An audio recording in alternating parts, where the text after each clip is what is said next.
നീർപ്പന്തൽ എന്നാ പറയും. ഇത് ആരാ വെക്കുന്നത്? സ്നേഹ വീട് അവരാണ് വെക്കുന്നത് അല്ലേ? അപ്പോൾ ഇത് കഴിഞ്ഞിരിക്കുകയാണ് അല്ലേ?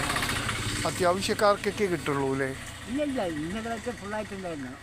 ഇന്നിപ്പോൾ യാത്രക്കാരൊക്കെ വന്ന് കുടിച്ചിട്ട് തീർത്തിട്ടുണ്ടാവും അല്ലേ? ഇനി അടുത്ത തിങ്കളാഴ്ചയെ ഫില്ല് ചെയ്യുള്ളൂ അല്ലേ? നാളെ ഞായറാഴ്ചയല്ലേ? ചേട്ടനാണോ വെക്കുന്നത്? ചേട്ടൻ്റെ പേരെന്താ? ചേട്ടനൊരു നല്ലൊരു കാര്യമാണ് ചെയ്യുന്നത് കേട്ടോ. ഈ ഒരു വെള്ളം പ്രത്യേകിച്ച് ദാഹിക്കുന്നവർക്കൊക്കെ അത് കോരിക്കൊണ്ടുവരികയാണോ? കിണറിൽ നിന്ന് കോരിക്കൊണ്ടുവരികയാണോ? നല്ല കിണറൊക്കെ വെള്ളമൊക്കെ ഉള്ളതുണ്ട് അല്ലേ? ഞാൻ കുറച്ച് ദിവസമായിട്ട് ഇവിടുന്ന് വെള്ളം നോക്കുകയായിരുന്നേ. അപ്പോൾ പകൽ വീട്ടിൽ ഡെയിലി ആഹാരമാണോ കൊടുക്കുന്നത് അല്ലേ? കാലത്ത് 11 മണിക്ക് ചായയും ബിസ്ക്കറ്റും, ഒരു മണിക്ക് ഊണ്. രാവിലെ വന്നു കഴിഞ്ഞ് ഇവർക്കൊക്കെ ചായയും ബിസ്ക്കറ്റും കൊടുക്കും. ഇപ്പൊ ചായയില്ല, ചൂടായ കാരണം സംഭാരം ഇപ്പൊ രാവിലെ തന്നെ കൊടുക്കും.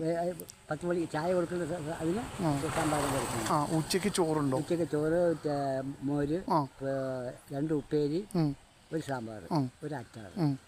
എത്ര രൂപ അതിനൊക്കെ? ഇത് പഞ്ചായത്തിൻ്റെ വഴിയാണ്. ഇവിടുത്തെ ആൾക്കാർക്ക് മാത്രമേ ഉള്ളൂ? വടവന്നൂർ പഞ്ചായത്തിൽ ആര് വന്നാലും ഉച്ചയ്ക്ക്. വടവന്നൂർ പഞ്ചായത്തിലുള്ള വയസ്സായ ആൾക്കാരല്ലേ, അവർക്ക് മാത്രം കൊടുക്കുന്നു. അതിനകത്ത് താമസിക്കാനും വിശ്രമിക്കാൻ നേരമൊന്നും താമസമില്ല. ഈ ഫുഡ് കൊടുക്കൽ മാത്രമാണ് അവിടെ നടക്കുന്നത്. 5 മണി വരെ സമയമുണ്ട്.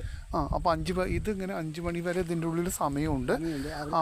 ചൂടായ കാരണം നേരത്തെ ഊണ് കഴിഞ്ഞ് എല്ലാവരും ഭക്ഷണം കഴിച്ചപ്പോൾ. ഏജ് ആയവരാണോ വരുന്നത്? ചെറുപ്പക്കാരൊക്കെ ഉണ്ടോ? ചെറുപ്പക്കാരില്ല, 60 വയസ്സ് അങ്ങനെയുള്ളത്. ചേട്ടൻ ചെയ്യുന്ന സമയത്ത് 10-70 ആൾ 80 ആളിലൊക്കെ ഉണ്ടാവും. സ്പൈസ് ഒക്കെ ആയിട്ട് സ്പോൺസർ ചെയ്യാൻ പറ്റുമോ ഇവിടെ ആൾക്കാർക്ക്? സ്പോൺസർ ചെയ്യാം. 20 പേർക്കുള്ള ഊണ് ആളുകൾ സ്പോൺസർ ചെയ്യാണോ അതോ നമ്മൾ? ഇടച്ചിറ ഹൃദയം അയ്യപ്പേട്ട. അപ്പോൾ അയ്യപ്പേട്ട ഫ്രീ ആയി കൊണ്ട് തരുമോ? ഇല്ല, അവിടെ ഇവിടുന്ന് പൈസ ഇപ്പം നമ്മളാണ് സ്പോൺസർ ചെയ്യുന്നത് പറഞ്ഞു കഴിഞ്ഞാൽ നമ്മൾ 5000 രൂപ ഏൽപ്പിക്കുക.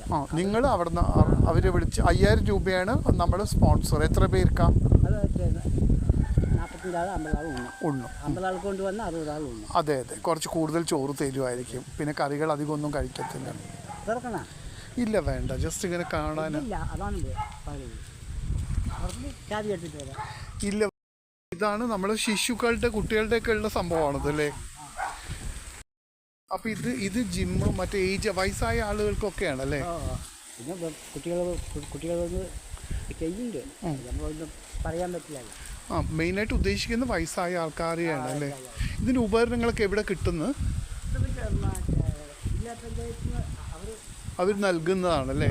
ഫിറ്റ്നസ് വേണമല്ലോ. ഇപ്പോൾ മിണ്ടാത്ത ഒന്നിനും വയ്യാത്തവർക്ക് ഊഞ്ഞാലിരിക്കാം അല്ലേ? അപ്പോൾ ഇത് മറ്റേ ഒരു സന്തോഷ് കുമാർ എന്ന് പറഞ്ഞിട്ട് ജില്ലാ പഞ്ചായത്ത് അംഗം, അവരാണ് ഉദ്ഘാടനം ചെയ്തത് അല്ലേ?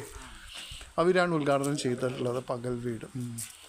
പിന്നെ അഡ്വക്കേറ്റ് ശാന്തകുമാരി പറഞ്ഞിട്ട് ജില്ലാ പഞ്ചായത്തിൻ്റെ ജില്ലാ പഞ്ചായത്താണ് ഇതൊക്കെ ചെയ്യുന്നത് അല്ലേ? അപ്പോൾ ഇവിടെ കിച്ചണായിട്ട് ആഹാരമൊക്കെ ഉണ്ടാക്കാനുള്ള കിച്ചൺ ഉണ്ടോ അതോ? ഇല്ല, ഞാൻ അടുത്ത തവണ നോക്കാം, എനിക്ക് സമയമില്ല. അപ്പം ഭക്ഷണം ഉണ്ടാക്കാനുള്ള സൗകര്യങ്ങളുണ്ട്. അപ്പോൾ നമ്മൾ കൂടുതൽ പേർക്ക് വേണമെങ്കിൽ 5000 രൂപ തന്നാൽ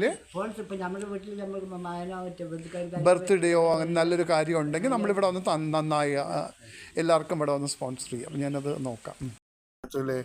നല്ലൊരു കാര്യമാണ് ജില്ലാ പഞ്ചായത്ത് ചെയ്യുന്നത്. ഇവിടുന്ന് തൃശ്ശൂർ സൈഡിൽ നിന്ന് എവിടെ നിന്നോ ആണല്ലേ? അതെങ്ങനെ ഇവിടെ കൊണ്ട് ഇറക്കിയിരിക്കുന്നു? പെട്ടിവണ്ടിയിലോ? ഇത് ഉറപ്പിച്ചിരിക്കുകയല്ലേ? മണ്ണിൽ ഉറപ്പിച്ച് വെച്ച്. ഇത് അത്ര കനമുണ്ട് നടത്താം അല്ലേ? ഇതിലൊക്കെ അമ്മമാരിയ്ക്കുമോ? വയസ്സായ ആൾക്കാരൊക്കെ ഇരിക്കുമോ? ഇവർക്ക് പുസ്തകം ഉണ്ടോ? നിങ്ങൾ സൈൻ ചെയ്യാൻ ഒരു രജിസ്റ്റർ ഉണ്ടോ? സ്ഥിരം വരുന്നവരാണോ? വയ്യാത്തവരുണ്ടോ? നടന്നു വന്നിട്ട് പോവും. അപ്പം ഞാൻ ഇനി ഒരു ദിവസം അവരൊക്കെ വരുന്ന സമയത്ത് നമുക്ക് വരാം. അതിലെന്താ നട്ടു നനച്ച് വളർത്തണം നമ്മൾ നല്ല നാളെകൾ പൂവിടാൻ. ഇതാരെഴുതിയതാ?